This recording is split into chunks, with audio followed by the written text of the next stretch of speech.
What did it cost to make my own electricity? We're powering a tiny cabin that is completely off the grid. So what would it cost you for solar panels nowadays that could actually run a house? These here are 380 watt solar panels, and I got them really cheap. I bought 20 of them, and at the time of the purchase, they were only $50 a piece. That's as cheap as you're gonna get. So what do they cost now? I've seen 390 watt solar panels right now online for around $109 each. You can get them at a company called Signature Solar. That seems to be the cheapest place I've been able to find them. Many people are looking for a good deal on solar panels like this, so I'll leave a link in the description. If you wanted 20 solar panels like I have here to run my off-grid cabin at $109 per panel, it's going to cost you somewhere around $2,200. I would say that's pretty cheap for 7,000 plus watts of solar panels. So what about solar racks or solar stands? There are many solar racks and solar stands out there for sale. Some people build their own with 4x4 posts and 2x4s. I was able to come across these used fence posts here.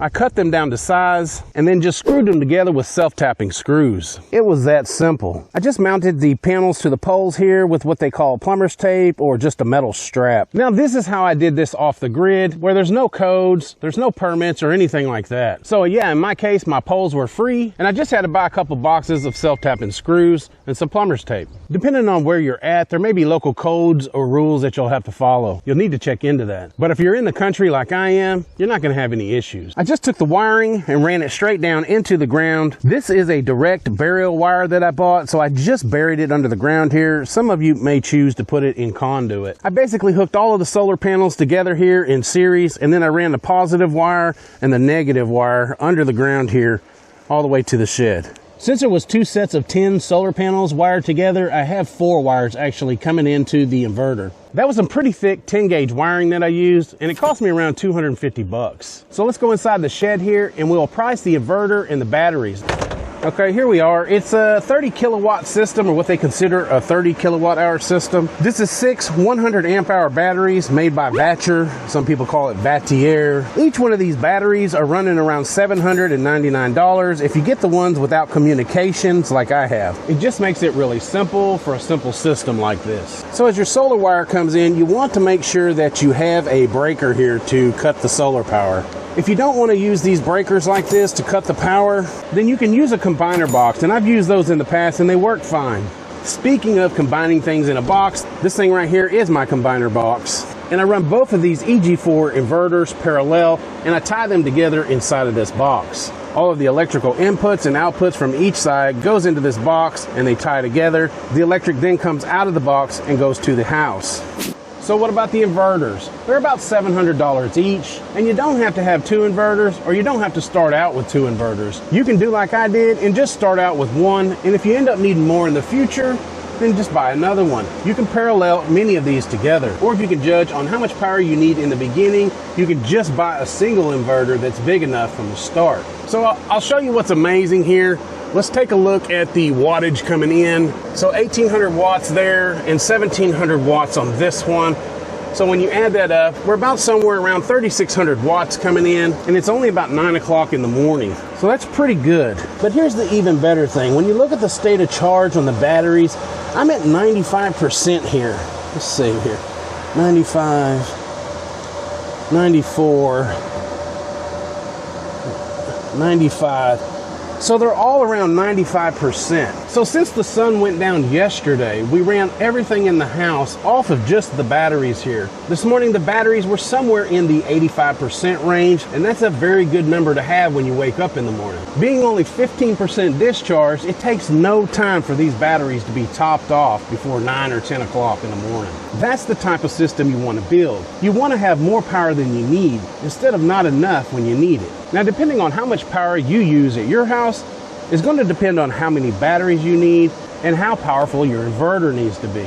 So yeah, the breakers here were about $40. And then we have the bus bars here, where all of the batteries here run the negatives to one side and the positives to another. So ventilation. Last year we talked about ventilation when I did a video on the system. And the thing about the shed with all these batteries in it and the inverters in here charging the batteries, it's going to produce heat. So sometimes I'll open the doors of the shed here and heat will just come barreling out. So that's something I've been looking into and wanting to fix, but I decided to leave it alone because wintertime was coming upon us and I really needed the heat to stay in this shed during the winter to keep the batteries above freezing. and it actually worked. So that was a great idea. So what I want to do is I want to put some type of vent here at the top and some type of vent down here at the bottom. I basically want to pull the hot air out of the top here, and I want to suck the cool air down from the bottom from outside. That way it just kind of keeps this thing cool inside here during the summertime. So plan B, the other thing I want to do is I want to put 4 posts in the ground here, and I want to put an awning over the top of this, and that will keep the sun from getting on the shed at all this summer. It's time I get something done with it. So yeah, just in the short time we've been here just talking, just for a minute or so, we're already at 97%.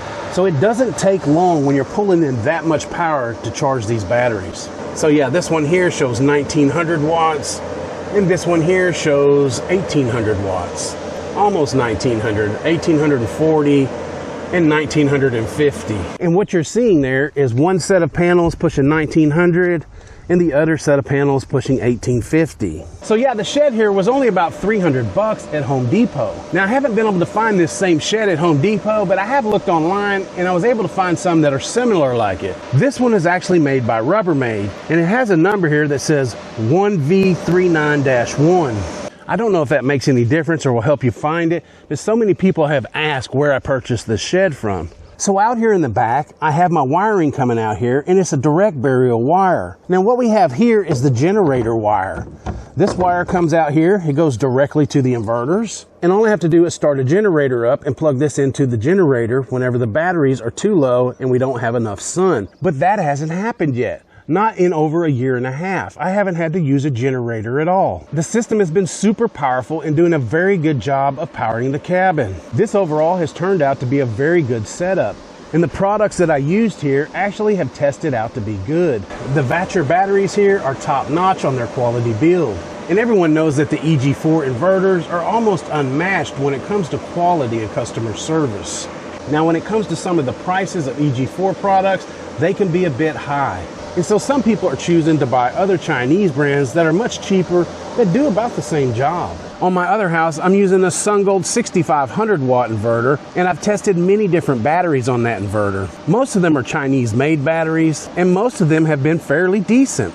At the end of this video, I'll give you my recommendation and the links on all of this equipment in case you want to build this exact system yourself. Let's see here, 2000 watts here, and 1920 watts here, and 98%. So yeah, it's not going to be long, and this thing's going to be fully charged. So where does the power from the solar panels go after the batteries are fully charged? Well, the first thing they're going to do is power the house. They'll keep your batteries in a float mode at 100%, while the panels themselves will run everything in the house. In my case, that's lights, refrigerator, air conditioner, fans, TV, internet, phones, you name it.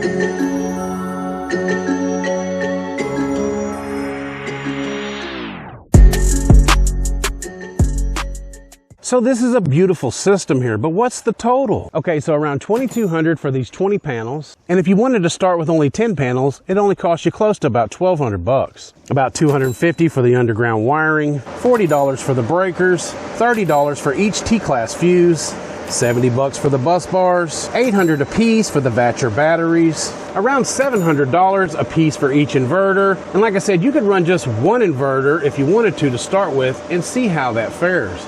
I paid about $30 for a combiner box like this. And for this flexible conduit, I think this was around $30 or $40. It came in a little bag, and all of this stuff right here like this was all bought at Lowe's or Home Depot. Now these T-class fuses were online at Amazon, and I'll leave the links in the description to all of this equipment. These bus bars right here, which are awesome, they're 600 amp bus bars, and I got them from Signature Solar. We're almost there. So yeah, I just checked the time. It's 10:34 a.m. We're at 99% charged here. So that tells you right there how powerful it truly is. And remember guys, this is a simple system that you can build yourself. I've shown this system many times, and many people have copied this system, and it's doing well for them now. So let me show you the back of the house here where the air conditioner is. It's not funny. People think I live out here by myself because you don't ever want to be on video. Say what? People don't care to see me. If y'all care to see her, just comment in the video. We want to see you. My rainwater catchment here. Here's how I detect how much water is actually in it. You hear the difference? right there. So that's the level it's at right there. Just come around here and it has numbers on the side. All right, I'm over here on the number side. 1500 here, 2000 here. Let's see.